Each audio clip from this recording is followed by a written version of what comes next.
नमस्कार दोस्तों। कहानी शुरू करने से पहले मैं आपको ये बताना चाहती हूँ कि अगर आप मोरल एंड मोटिवेशन कहानी सुनना पसंद करते हैं तो आप मेरे दूसरे चैनल एम्पावर द लाइफ पर आ सकते हैं। आपका वहाँ स्वागत है। द गोल्डन स्टोरीज में आपका स्वागत है। आइए सुनते हैं शरत चंद्र चट्टोपाध्याय की लिखी बांग्ला कहानी अंधेरे में उजाला। बहुत दिनों की बात है। सतेंद्र चौधरी जमींदार का लड़का बीए पास करके घर लौटा तो उसकी माँ बोली, लड़की साक्षात लक्ष्मी है लक्ष्मी। बेटा बात सुन, एक बार देखा। सतेंद्र ने सिर हिलाकर कहा, नहीं माँ, अभी मुझसे किसी तरह ना होगा। इससे मैं पास ना हो सकूंगा। क्यों नहीं हो सकेगा? अरे बहू रहेगी मेरे पास, तू पढ़ेगा लिखेगा कलकत्ता में, पास होने में तुझे क्या बाधा होगी? मैं तो सोच ही नहीं पाती सत्तू। नहीं माँ, बहुत सुविधाजनक नहीं होगा, अभी मेरे पास समय नहीं है। इत्यादि कहता कहता सत्य बाहर जाने लगा।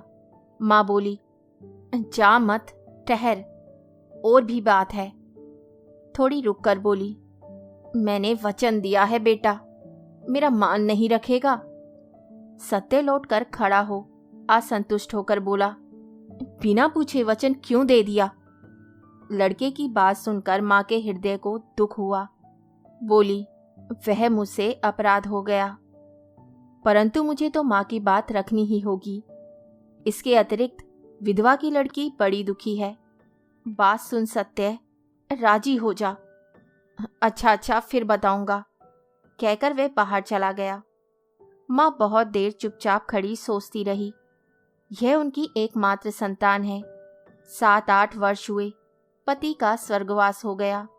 तब से विधवा स्वयं ही नायब गुमाश्ताओं की सहायता से बड़ी जमींदारी का शासन करती आ रही है। लड़का कलकत्ता रहकर कॉलेज में पढ़ता है।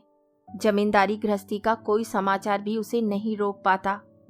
माता ने मन ही मन सोच रखा था, लड़के के वकालत पास कर लेने पर उसका विवाह करेगी एवं पुत्र और पुत्रवधू के हाथ में जमींदारी गृहस्थी का संपूर्ण भार देकर निश्चिंत हो जाएगी।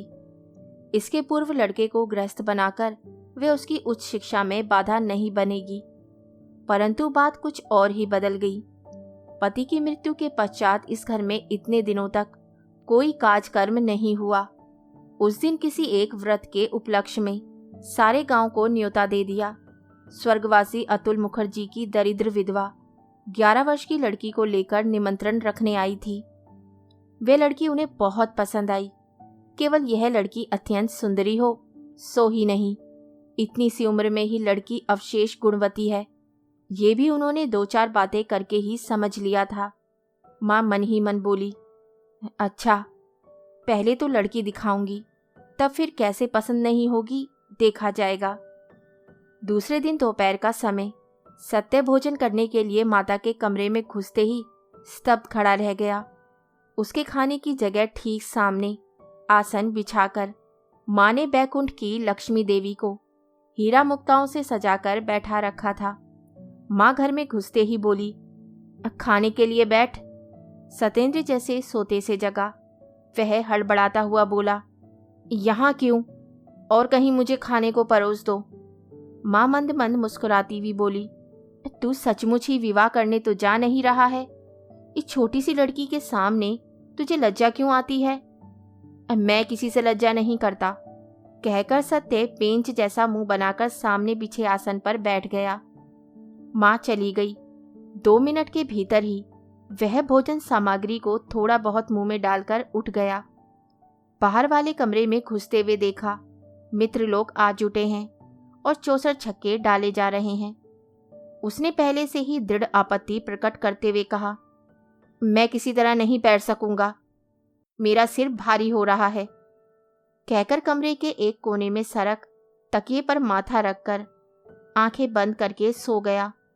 मित्रों को मन ही मन कुछ आश्चर्य हुआ एवं खेलने वालों की कमी होने के कारण चौसर उठाकर शतरंज बिछा ली।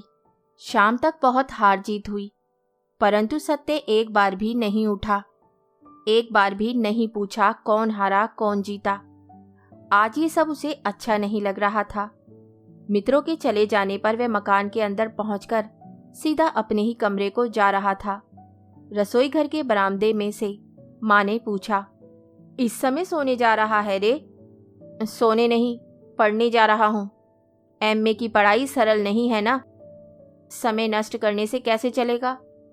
कहकर वह गूढ़ संकेत कर धमधम करता हुआ ऊपर चढ़ गया। आधा घंटा बीत गया, उसने एक पंक्ति भी नहीं पढ़ी। टेबल के ऊपर पुस्तक खुली पड़ी थी। कुर्सी को हिलाता हुआ ऊपर की ओर मुंह किए वे छत की कड़ियों को गिन रहा था। तभी अचानक ध्यान भंग हो गया। उसने कान खड़े करते हुए सुना, छम। फिर थोड़ी देर बाद छम छम छम। सत्य ने सीधे उठकर बैठते हुए देखा। वही सिर से पांव तक गहने पहने हुए लक्ष्मी देवी जैसी लड़की धीरे धीरे पास आकर खड़ी हो गई। सत्य टकटकी लगाए देखता रहा। लड़की ने कोमल कंठ में कहा, माँ ने आपकी राय पूछी है। सत्य ने क्षण भर मौन रहकर प्रश्न किया, किसकी माँ? लड़की ने कहा, मेरी माँ। सत्य उसी समय प्रत्युत्तर नहीं ढूंढ सका। क्षण भर बाद बोला, मेरी माँ से पूछते ही पता चल जाएगा। लड़की लौटी जा रही थी। सत्य ने अचानक प्रश्न कर डाला, तुम्हारा नाम क्या है? मेरा नाम राधा रानी है, कहकर वह चली गई। किसी प्रकार राधा रानी जबरदस्त ध्यान भुलाकर सत्य एमए पास करने के लिए कलकत्ता चला आया। विश्वविद्यालय समस्त परीक्षाओं में उत्तीर्ण न होने तक किसी भी प्रकार नहीं, बहुत संभव है बाद में भी नहीं। वह विवाह ही नहीं करेगा, कारण गृहस्थी में पड़ जाने से मनुष्य का आत्मसंभ्रम नष्ट हो जाता है, इत्यादि इत्यादि। तो भी रह रहकर उसका संपूर्ण मन जैसे ना जाने कैसा हो उठता है। कहीं भी कोई नारी मूर्ति देखते ही एक छोटा सा मुख उसके पास ही प्रकट होकर उसको ढकता हुआ अकेला विराजमान हो उठता है। सत्य किसी भी प्रकार उस लक्ष्मी प्रतिमा को भूल नहीं पाता। सदैव से ही वह नारी के प्रति उदासीन रहा है। अचानक ये उसे क्या हो गया है कि राह घाट में कहीं भी एक विशेष उम्र की किसी लड़की को देखते ही उसे अच्छी तरह देखने की इच्छा हो उठती है। हजार चेष्टाएं करने पर भी वे जैसे किसी प्रकार आंखें नहीं हटा पाता। देखते देखते अचानक शायद अत्यंत लज्जित होकर संपूर्ण शरीर बार बार सिहर उठता है और वह उसी समय किसी भी एक रास्ते को पकड़कर शीघ्रतापूर्वक खिसक जाता है। सत्य को तैरकर स्नान करना बहुत अच्छा लगता था। उसके चोर बगान के निवास से गंगा नदी दूर नहीं है। प्राय ही वे जगन्नाथ घाट पर स्नान करने के लिए आता। आज पूर्णिमा है, घाट पर खूब भीड़ हो गई है। गंगा तट पर आकर वे जिस उड़िया ब्राह्मण को सूखे कपड़ों की जिम्मेदारी सौंपकर पानी में घुसता है, उसी की ओर चले आते हुए एक जगह बाधा पाकर रुककर देखा। 4-5 लोग एक ओर देख रहे हैं। सत्य उन लोगों की दृष्टि का अनुसरण करके देखते हुए आश्चर्य से स्तब्ध रह गया। उसके मन को लगा, एक साथ इतना रूप उसने और कभी किसी स्त्री शरीर में नहीं देखा। लड़की की उम्र 18-19 से अधिक ना थी। पहनावे में सीधी सादी काली पाड़ की धोती, संपूर्ण शरीर आभूषणहीन, घुटनों के बल बैठी हुई, मस्तक पर चंदन की छाप लगवा रही थी। एवं उसी का परिचित पंडा एकाग्र चित्र से सुंदरी के कपोल और नाक पर चंदन की रेखा खींच रहा था। सत्य पास जाकर खड़ा हो गया। पंडा सत्य से यथेष्ट दक्षिणा पाया करता था। इसी से उसने रूपसी के चंद्रमुख की खातिरदारी त्याग करके हाथ के छापे रखते हुए बड़े बाबू के सूखे वस्त्रों के लिए हाथ बढ़ा दिया। दोनों की आंखें चार हुई। सत्य झटपट कपड़ों को पंडे के हाथ में दे शीघ्रतापूर्वक सीढ़ियां पार करके पानी में घुस गया। मगर आज उससे लहरें नहीं काटी जा सकी। किसी प्रकार स्नान पूरा करके जब वे वस्त्र बदलने के लिए ऊपर आया, तब तक वह असामान्य रूप से चली गई थी। उस दिन उसका मन दिन भर गंगा गंगा करने लगा एवं दूसरे दिन अच्छी तरह सवेरा होने से पहले ही माँ गंगा ने उसे ऐसी जोर से खींचा कि वह विलंब न करके खूंटी से एक वस्त्र खींचकर गंगा यात्रा को चल दिया। घाट पर आकर देखा, अपरिचिता रूपसी अभी अभी स्नान करके ऊपर आई है और पहले दिन की भांति आज भी ललाट को चित्रित करा रही है।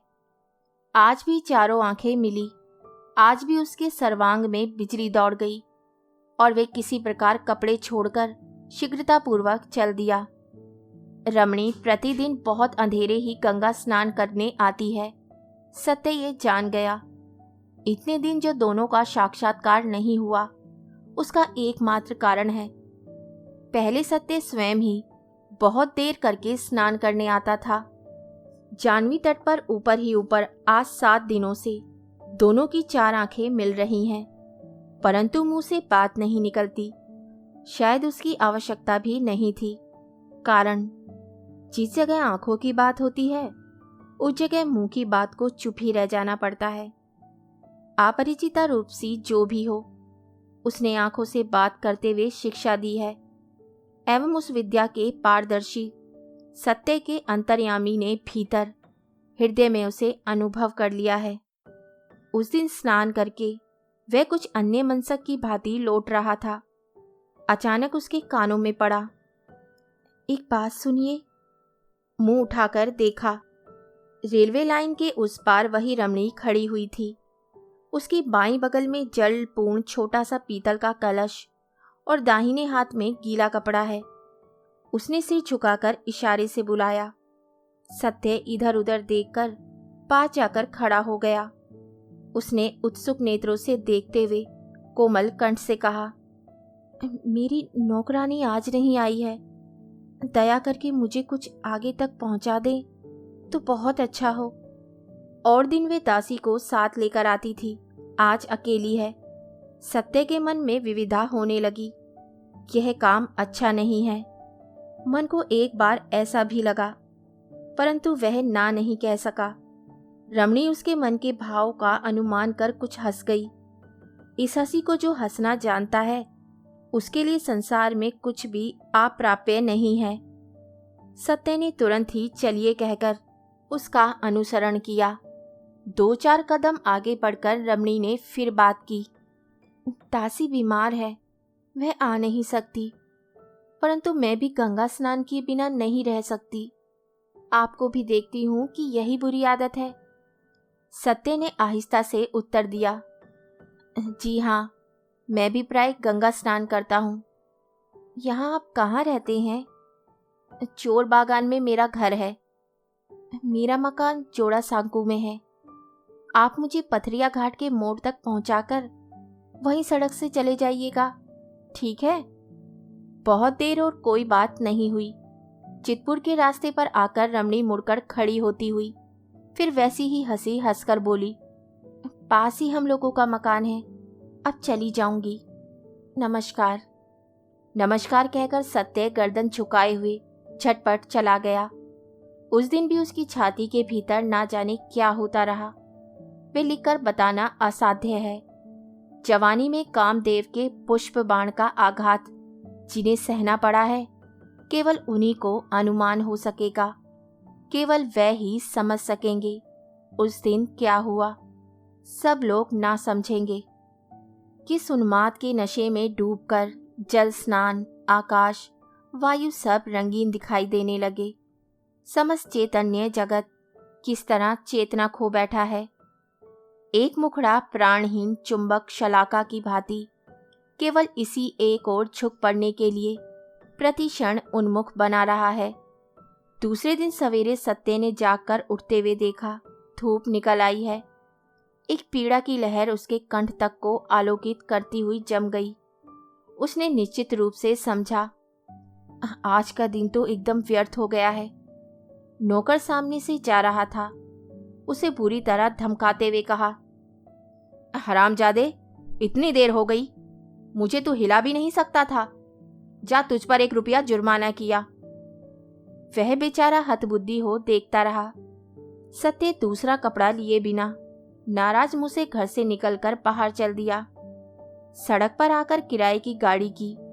एक गाड़ीवान को पथरिया घाट के भीतर होकर चलने का हुक्म देकर रास्ते के दोनों ओर प्राणपण से आंखें बिछा रखी, परंतु गंगा तट पर आकर घाट की ओर देखते ही उसका संपूर्ण क्षोभ जैसे ठंडा हो गया।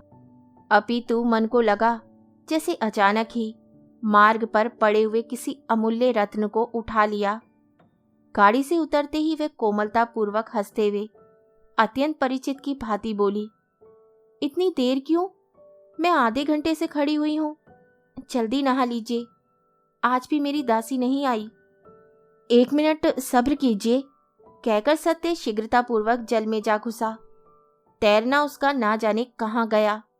वह किसी प्रकार शरीर को 2-3 डुबकी देकर लौट आया और बोला, मेरी गाड़ी कहाँ गई? रमणी ने कहा, मैंने उसे भाड़ा देकर विदा कर दिया। आपने भाड़ा दिया? दे ही दिया, चलिए, कहकर फिर एक भुवन मोहिनी हंसी हंसकर वह आगे बढ़ चली। सत्य एकदम मर गया कि चाहे ये निरीहता हो, चाहे अनभिज्ञता हो, एक बार में ही संदेह हो जाता है। यह सब क्या है? रास्ते में चलते चलते रमणी ने कहा, कहाँ घर बताया था? चोर बागान में? सत्य ने कहा, हाँ हाँ। वहाँ क्या केवल चोर ही रहते हैं? सत्य ने चकित होकर कहा, क्यों? आप तो उन चोरों के राजा हैं। कहकर रमणी तनिक गर्दन घुमाकर कटाक्षपूर्वक हंसती हुई फिर चुपचाप हंस की चाल से चलने लगी। आज बगल का घट अपेक्षाकृत बड़ा था।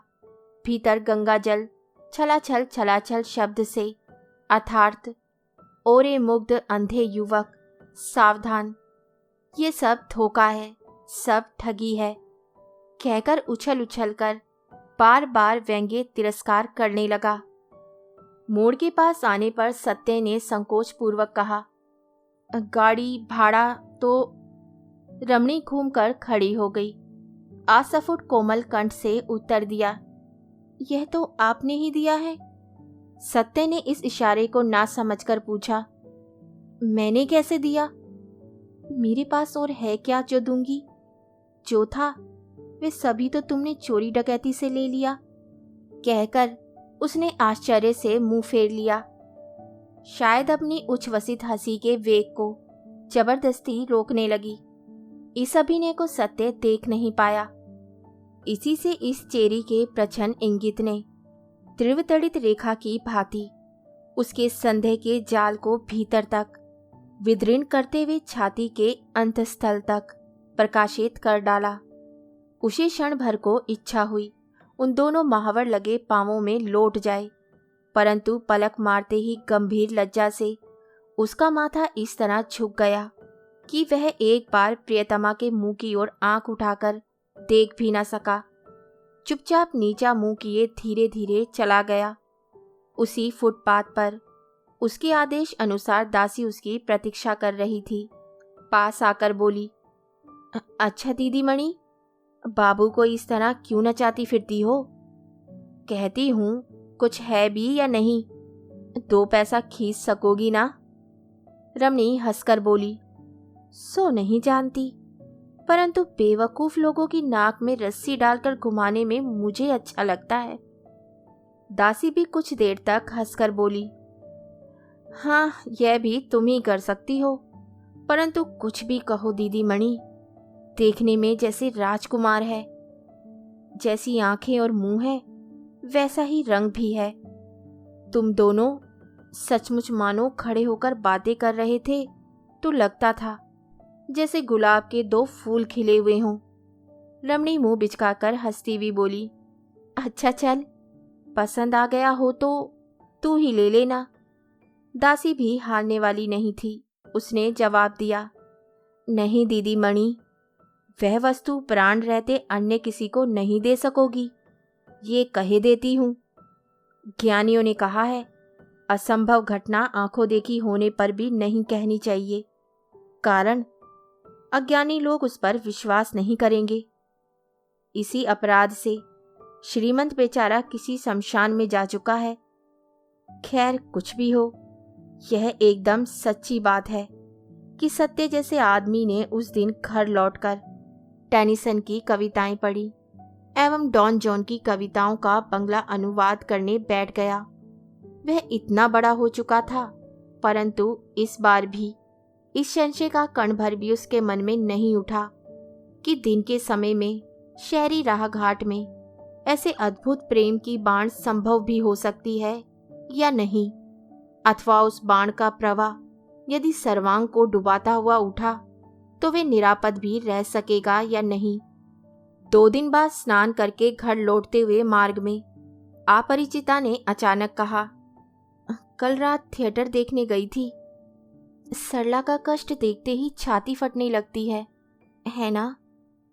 सत्य ने सरला का नाटक नहीं देखा था, स्वर्णलता नामक पुस्तक अवश्य पढ़ी थी। धीरे से बोला, हाँ, बहुत बार दुख पाकर ही उसकी मृत्यु हुई। रमणी दीर्घ निश्वास छोड़ती हुई बोली, उफ, कितना भयानक कष्ट। अच्छा, सरला ने अपने पति को इतना प्यार क्यों किया और उसकी जिठानी क्यों नहीं कर सकी, कह सकते हैं? सत्य ने संक्षेप में उत्तर दिया, यह स्वभावजन्य है। रमणी बोली, ठीक यही बात है। विवाह तो सभी का होता है, परंतु सभी स्त्री पुरुष क्या परस्पर समान रूप से प्रेम कर पाते हैं? नहीं कर पाते। कितने लोग हैं जो जीवन पर्यंत यह नहीं जान पाते कि प्रेम क्या वस्तु है। जानने की क्षमता ही उनमें नहीं होती। देखिए, कितने ही लोग गाने बजाने को 1000 अच्छा होते हुए भी मन लगाकर नहीं सुन पाते, और कितने ही लोग किसी तरह नाराज नहीं होते, नाराज हो ही नहीं सकते। लोग उनके बहुत गुण गाते हैं, परंतु मेरी तो निंदा करने की इच्छा होती है। सत्य ने हंसते हुए कहा, क्यों? रमणी ने उदित कंठ से उत्तर दिया, उन्हें अक्षम कहकर अक्षमता में थोड़े बहुत गुण भी हो सकते हैं, परंतु दोष अधिक हैं। यही जैसे सरला का जेठ स्त्री के इतने बड़े अत्याचार पर भी उससे नाराज नहीं होता। सत्य चुप बना रहा। उसने फिर कहा, और उसकी स्त्री यह प्रमदा भी कितनी शैतान औरत है। मैं होती तो राक्षसी का गला दबा देती। सत्य ने हंसते हुए कहा, होती किस तरह? प्रमदा नामक सचमुच कोई स्त्री तो थी ही नहीं, केवल कवि की कल्पना। रमणी बीच में ही रोककर बोली, तो ऐसी कल्पना ही क्यों की गई? अच्छा, सब लोग कहते हैं सभी मनुष्य के भीतर भगवान है, आत्मा है, किंतु प्रमदा के चरित्र को देखकर नहीं लगता कि उसके भीतर भी भगवान थे। तुमसे सत्य कहती हूं, कहीं भी बड़े बड़े लोगों की पुस्तकें पढ़कर मनुष्य भले बने, मनुष्य को मनुष्य प्यार करे, सो तो नहीं। ऐसी पुस्तकें लिखती हैं कि पढ़कर मनुष्य पर मनुष्य की घृणा उत्पन्न होती है। विश्वास नहीं होता कि सचमुच ही सब मनुष्य के हृदय में भगवान का निवास होता है। सत्य ने चकित होकर उसके मुंह की ओर देखते हुए कहा, तुम शायद बहुत पुस्तकें पढ़ती हो। रमणी बोली, अंग्रेजी तो नहीं जानती, बंगला की जो भी किताबें निकलती हैं सबको पढ़ती हूँ। किसी किसी दिन सारी रात पढ़ती हूँ। यहीं तो बड़ी सड़क है, चलो ना हमारे घर, जितनी पुस्तकें हैं सब दिखाऊंगी। सत्य चौंक उठा, तुम लोगों के घर? हाँ, हम लोगों के घर। चलो, चलना ही होगा तुम्हें। अचानक सत्य का मुंह पीला पड़ गया। वह भयभीत होकर कह उठा, नहीं, छी, कुछ नहीं, चलो। नहीं, आज नहीं, आज रहने दो, कहकर सत्य कांपते हुए पांवों से शीघ्रतापूर्वक चल दिया। इस अपरिचिता प्रेयसी के प्रति गंभीर श्रद्धा भाव से आज उसका हृदय भर गया। सवेरे के समय स्नान करके सत्य धीरे धीरे घर लौटा। उसकी दृष्टि कलांत सजल थी, आंखों की पलक उस समय भी गीली थी। आज 4 दिन बीत गए। उस अपरिचिता प्रेतमा को वह देख नहीं पाया है। फिर वे गंगा स्नान करने नहीं आई। आकाश पताल की ना जाने क्या क्या बातें उसने कुछ दिन से की हैं, उनकी सीमा नहीं। कभी कभी मन में दुश्चिंता भी उठी है। शायद वह बची ही ना हो, शायद वह मृत्युशैया पर। कौन जाने। वह गली को जानता है, परंतु और कुछ नहीं पहचानता। किसका मकान है, कहाँ मकान है, कुछ भी नहीं जानता। मन में सोचा सोच विचार आत्मग्लानि से हृदय जला जा रहा है कि उस दिन क्यों नहीं चला गया, क्यों उसके सविनय अनुरोध की उपेक्षा कर दी थी। वे सचमुच ही उससे प्रेम करती थी। आंखों में नशा नहीं, हृदय में गहरी प्यास थी। उसमें छल कपट की छाया भी नहीं थी। जो थी वह सचमुच ही निस्वार्थ, सचमुच ही पवित्र, हार्दिक स्नेह था। बाबू, सत्य ने चौंकते हुए देखा। उसकी वही दासी जो साथ आती थी सड़क के किनारे खड़ी हुई है। सत्य घबराकर समीप आकर भारी गले से बोला, क्या हुआ उन्हें? कहते ही उसकी आंखों में पानी भर आया। संभाल नहीं सका। दासी ने मुंह नीचा करके हंसी छिपा ली। शायद हंसी आ जाने के भय से ही मुंह नीचा किए हुए बोली, दीदी मणि बहुत बीमार है, आपको देखना चाहती हैं। चलो। कहकर सत्य तुरंत स्वीकृति दे आंखें पोंछकर साथ चल दिया। चलते चलते पूछा, क्या बीमारी है? बहुत अधिक बढ़ गई है क्या? दासी ने कहा, नहीं, सो तो नहीं, परंतु ज्वर अधिक है। सत्य ने मन ही मन हाथ जोड़कर मस्तक पर रखे और कुछ नहीं पूछा। मकान के सामने आकर देखा बहुत बड़ा मकान है। दासी से पूछा, मेरे जाने से तुम्हारी दीदी मणि के पिता नाराज तो नहीं होंगे? वे मुझे पहचानते नहीं। दासी ने कहा, दीदी मणि के पिता नहीं हैं, केवल माँ है। दीदी मणि की भांति वे भी आपको बहुत प्यार करती हैं। सत्य ने और कुछ ना कहकर भीतर प्रवेश किया।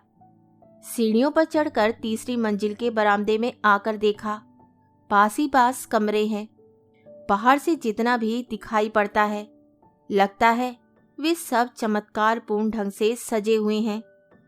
किसी कमरे से उच्च हास्य के साथ तबला और घुंघरू का शब्द आ रहा है।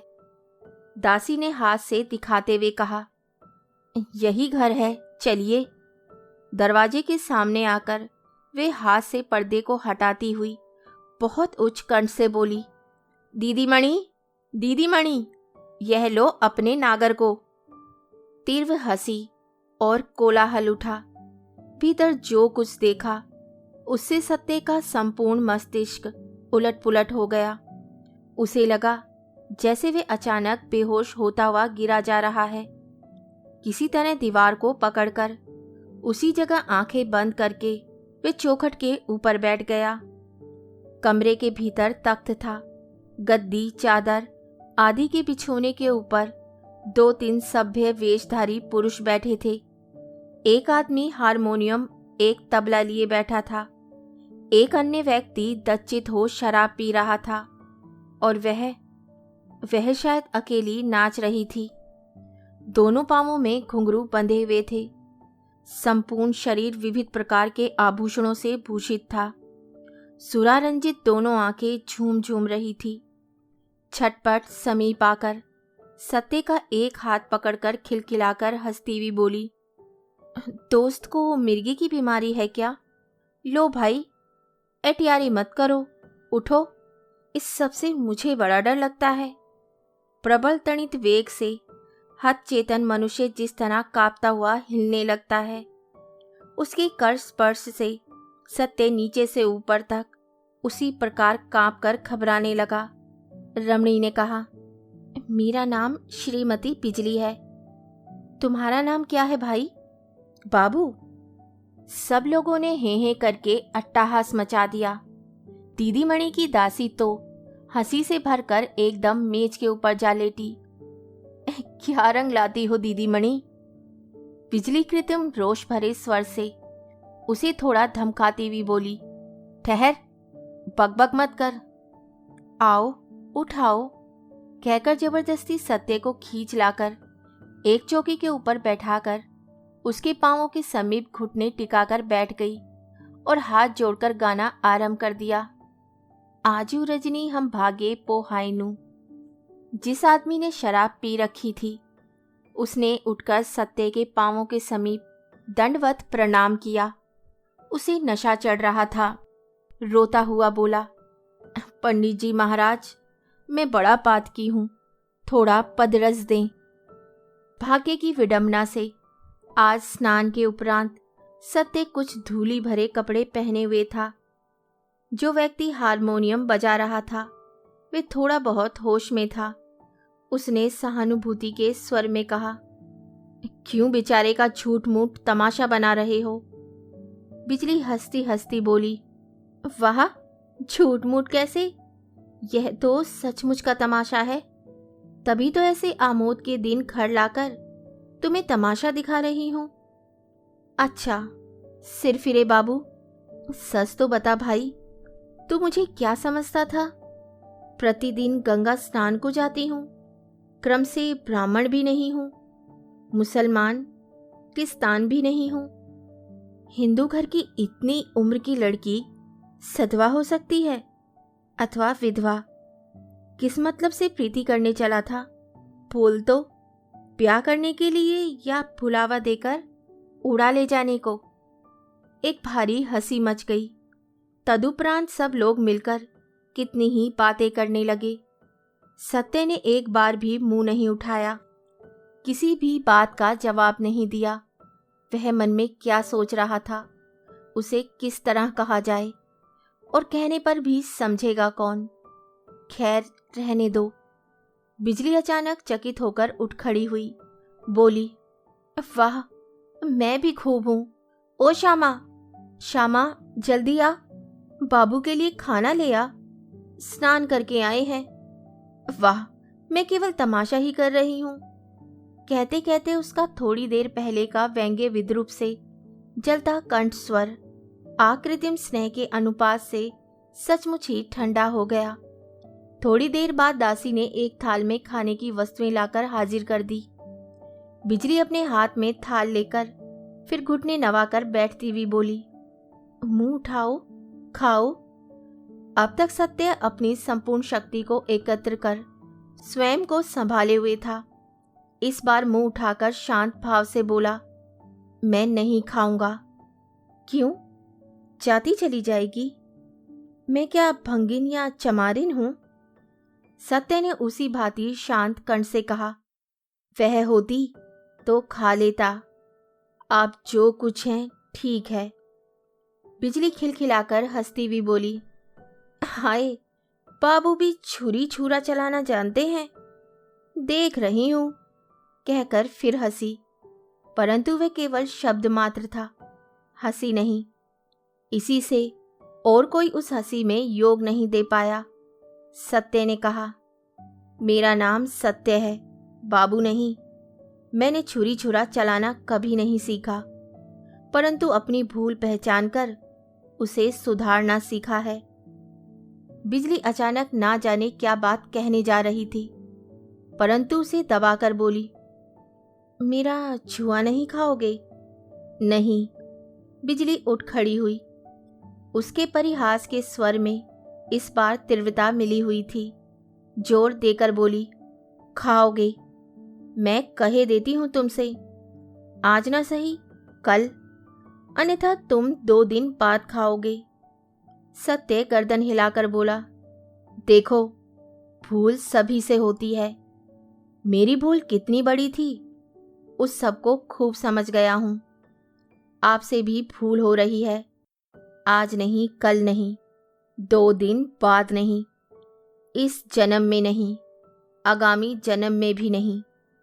किसी भी समय आपका छुआ नहीं खाऊंगा। आज्ञा दीजिए, मैं जाऊं।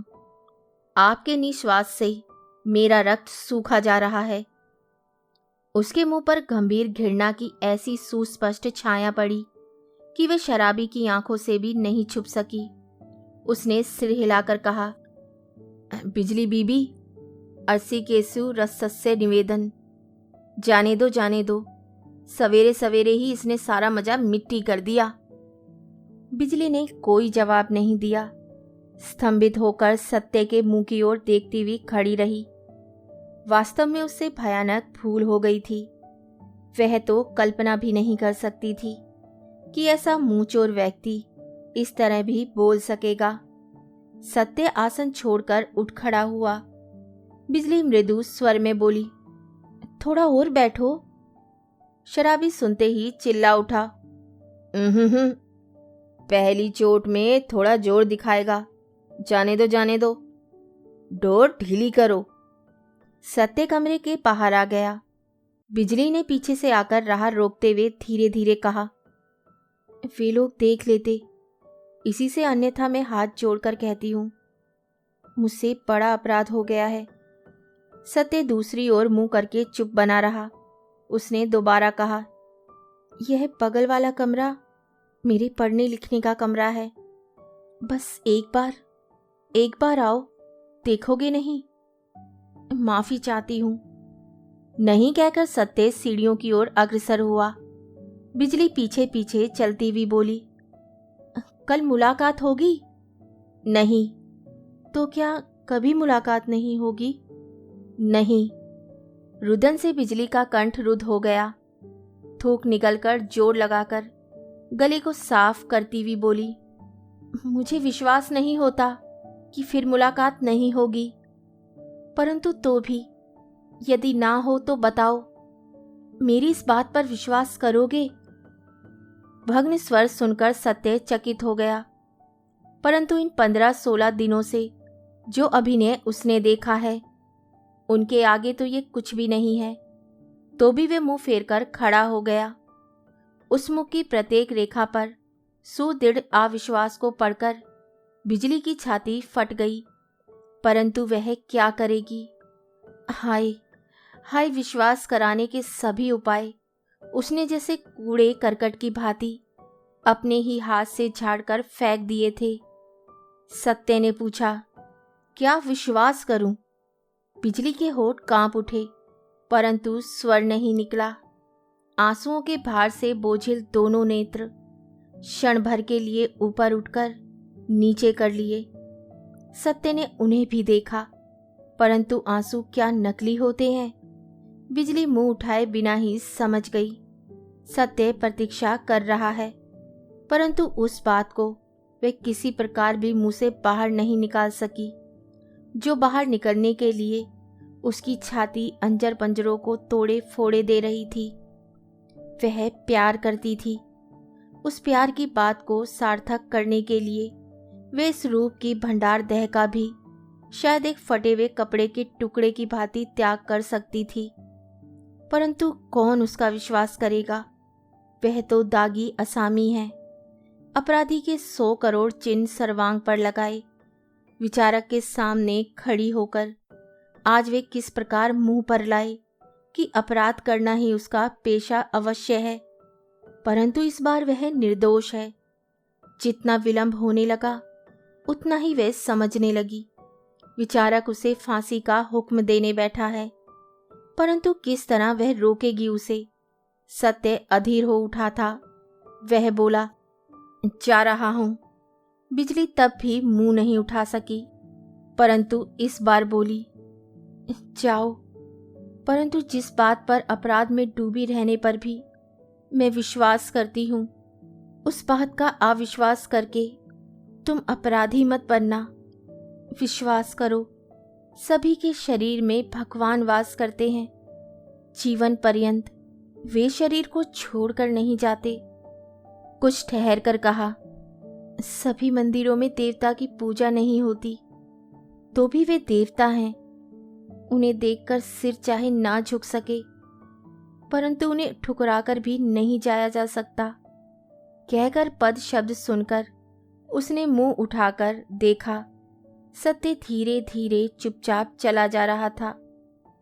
स्वभाव के विरुद्ध विद्रोह किया जा सकता है, परंतु उसे बदला नहीं जा सकता।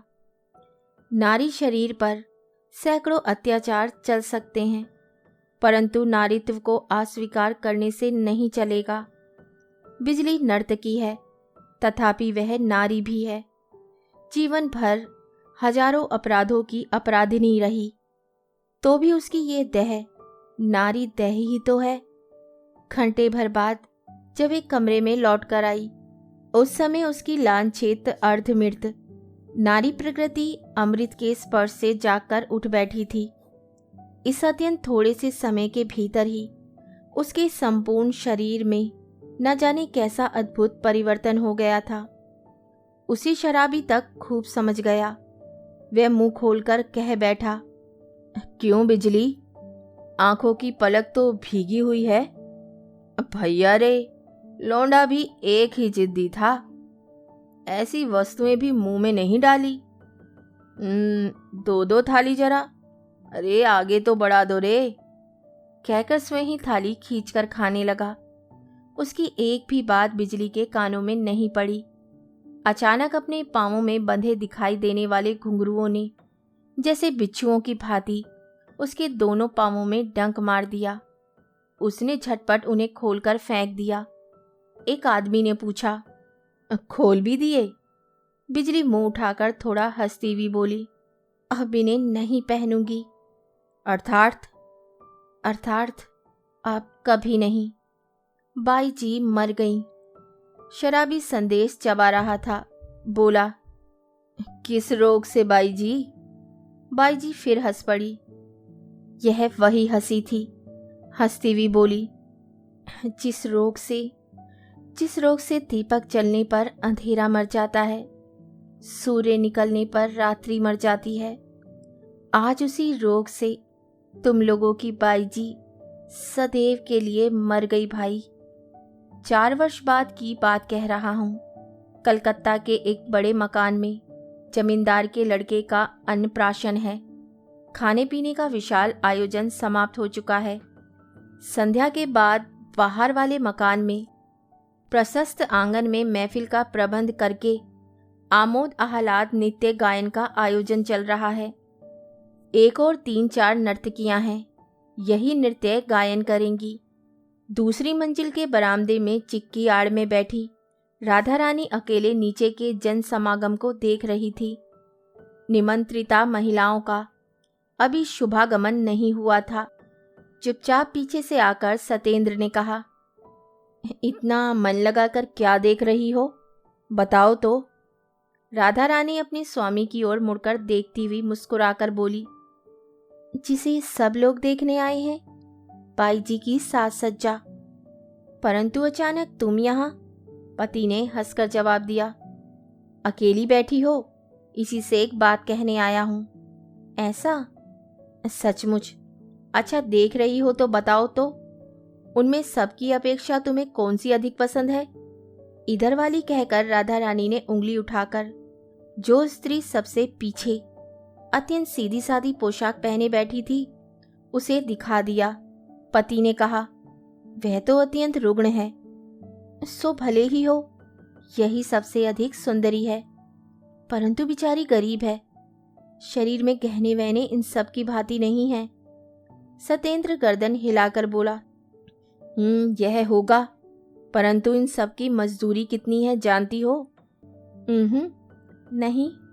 सतेंद्र ने हाथ से दिखाते हुए कहा, ये 30 रुपए की हैं, और जिसे गरीब कहती हो उसके 200 रुपए। राधा रानी चौंक उठी। 200? क्यों? वह क्या बहुत अच्छा गाती है? कान से कभी सुना नहीं। लोग कहते हैं 4-5 वर्ष पहले बहुत अच्छा गाती थी, परंतु अब गा सकेगी या नहीं कहा नहीं जा सकता। तो इतने रुपए देकर क्यों लाए? इससे कम पर वह आती नहीं। इतने पर भी आने को राजी नहीं थी। बहुत मना मुनु कर लाई गई। राधा रानी और अधिक चकित होकर पूछने लगी, रुपए देकर भी मनाना मुनुना क्यों? सतेंद्र समीप ही एक चौकी खींचकर बैठता हुआ बोला, उसका पहला कारण उसने व्यवसाय छोड़ दिया है। गुण उसका कितना भी हो, इतना रुपया कोई सहज ही देना भी नहीं चाहता। उसका भी आना नहीं होता, यही उसकी बात है। दूसरा कारण मेरी अपनी ही गरज है। इस बात पर राधा रानी ने विश्वास नहीं किया, तो भी आग्रह से आगे खिसक कर बैठती हुई बोली, तुम्हारी गरज लाख होगी, परंतु व्यवसाय क्यों छोड़ दिया? सुनोगी? हाँ हाँ बोलो।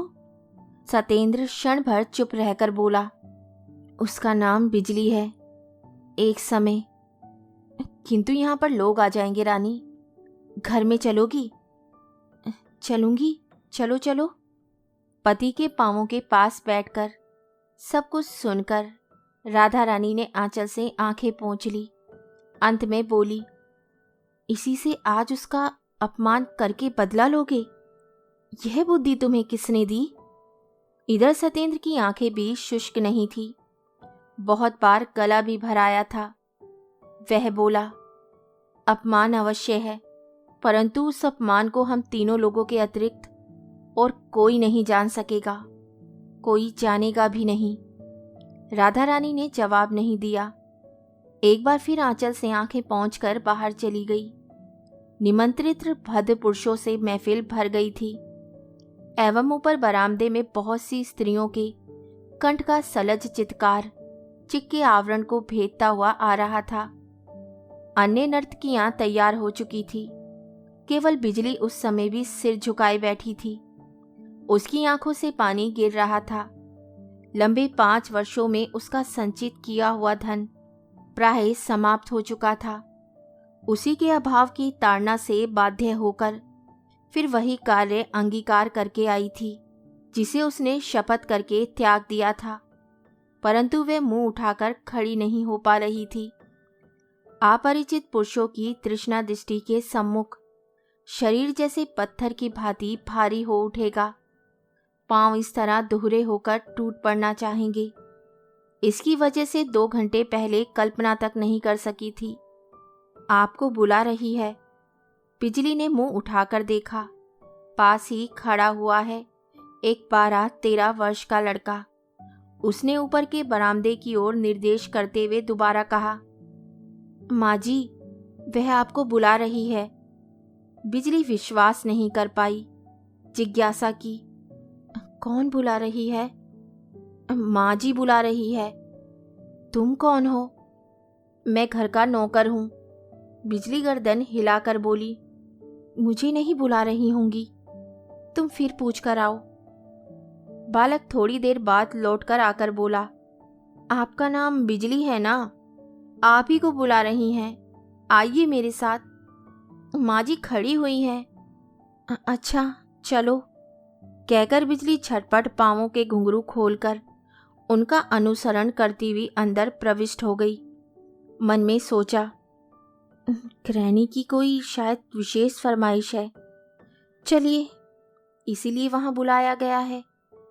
शयन गृह के दरवाजे के समीप राधा रानी बालक को गोद में लिए खड़ी हुई थी। त्रस्त कुंठित पांवों से बिजली के सामने खड़े होते हुए वह आदरपूर्वक हाथ पकड़कर उसे भीतर खींच लाई। एक चौकी के ऊपर जबरदस्ती बिठाकर मुस्कुराती हुई बोली, दीदी पहचानती हो? बिजली आश्चर्य से हतबुद्धि हो रही थी। राधा रानी गोद के लड़के को दिखाती हुई बोली, छोटी बहन को शायद पहचाना नहीं दीदी। इसका दुख नहीं है, परंतु इसे ना पहचान पाने पर सचमुच ही झगड़ा करूंगी, कहकर मुंह दबाकर मंद मंद मुस्कुराने लगी। ऐसी हंसी देखकर भी बिजली कोई बात ना कह सकी, परंतु उसका अंधकारपूर्ण आकाश धीरे धीरे स्वच्छ हो आने लगा। उस आनिंद्य सुंदर मात्र मुख से सद्य विकसित गुलाब जैसे शिशु के मुख की ओर उसकी दृष्टि बंधी रह गई। राधा रानी निस्तब्ध थी। बिजली निर्निमेष आंखों से देख देख कर अचानक उठ खड़ी हुई। दोनों हाथ फैलाकर शिशु को गोद में लेकर जोर से छाती से चिमटाकर झरझर करती हुई रो पड़ी। राधा रानी ने कहा, दीदी, समुद्र को मत कर विष तो स्वयं ही पी लिया और समस्त अमृत इस छोटी बहन को दे दिया है। उन्होंने तुमसे प्यार किया था, इसीलिए मैंने उन्हें पाया है। सतेंद्र की एक छोटे से फोटोग्राफ को हाथ में उठाए बिजली टकटकी बांधे देख रही थी। मुंह उठाकर मुस्कुराती हुई बोली, विष का विष ही तो अमृत है बहन। मैं वंचित नहीं रह आई। उसी विष ने इस घोर पापनी को ऊपर कर दिया है। राधा रानी ने इस बात का उत्तर ना देते हुए कहा, मुलाकात करोगी दीदी? बिजली क्षण भर आंखें बंद करके निश्चय करती हुई बोली, नहीं बहन। 4 वर्ष पहले जिस दिन वे अछूत को पहचान कर घोर घृणा से मुंह फेर कर चले गए थे, उस दिन घमंड में भरकर मैंने कहा था, फिर मुलाकात होगी, तुम फिर आओगे। परंतु मेरा वह घमंड रहा ही नहीं और वे नहीं आए। परंतु आज देख रही हूं क्यों दर्पहारी ने मेरा वह दर्प नष्ट कर दिया।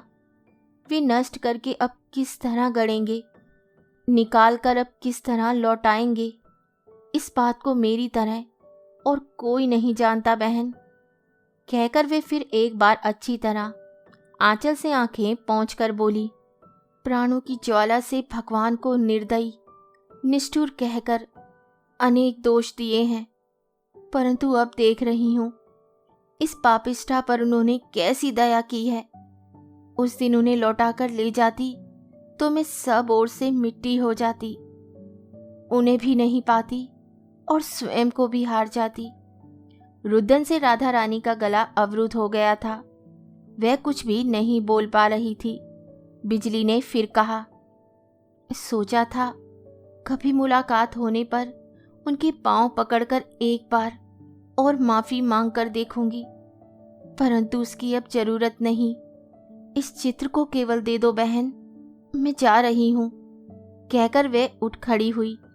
राधा रानी ने भारी स्वर से पूछा, फिर कब भेंट होगी दीदी? भेंट अब नहीं होगी बहन। मेरा एक छोटा सा मकान है, उसे बेचकर जितनी जल्दी हो सकेगा चली जाऊंगी। अच्छी बात है। बता सकती हो बहन, उन्होंने क्यों अचानक इतने दिनों बाद मुझे स्मरण किया? जब उनका आदमी मुझे बुलाने गया था तब तो कोई एक छोटा नाम बताया था। लज्जा से राधा रानी का मुंह लाल हो उठा। वे नीचा मुंह किए चुप रह गई। बिजली क्षण भर सोचकर बोली, समझ गई, शायद मेरा अपमान करने के लिए ही ना? नहीं दीदी, इसके अतिरिक्त इतनी चेष्टा करके मुझे बुलाने का तो कोई अन्य कारण नहीं दिखाई देता। बिजली हंसकर बोली, तुम क्यों लजाती हो बहन? उनके चरणों में मेरा शतकोटि प्रणाम कहकर बता देना, यह नहीं हो सकता। मेरा अपना हक कुछ नहीं है। अपमान करने पर संपूर्ण पाप उन्हीं के शरीर से लगेगा। नमस्कार दीदी। नमस्कार बहन। आयु में बहुत बड़ी होने पर भी तुम्हें आशीर्वाद देने का अधिकार तो मुझे नहीं है। मैं तन मन से प्रार्थना करती हूँ बहन, तुम्हारे हाथ का नोया अक्षय बना रहे। अब जा रही हूँ। कहानी सुनने के लिए धन्यवाद। तो इसी के साथ मैं आपसे विदा लेती हूँ और कल फिर मिलती हूँ एक नई कहानी के साथ। तब तक के लिए अलविदा।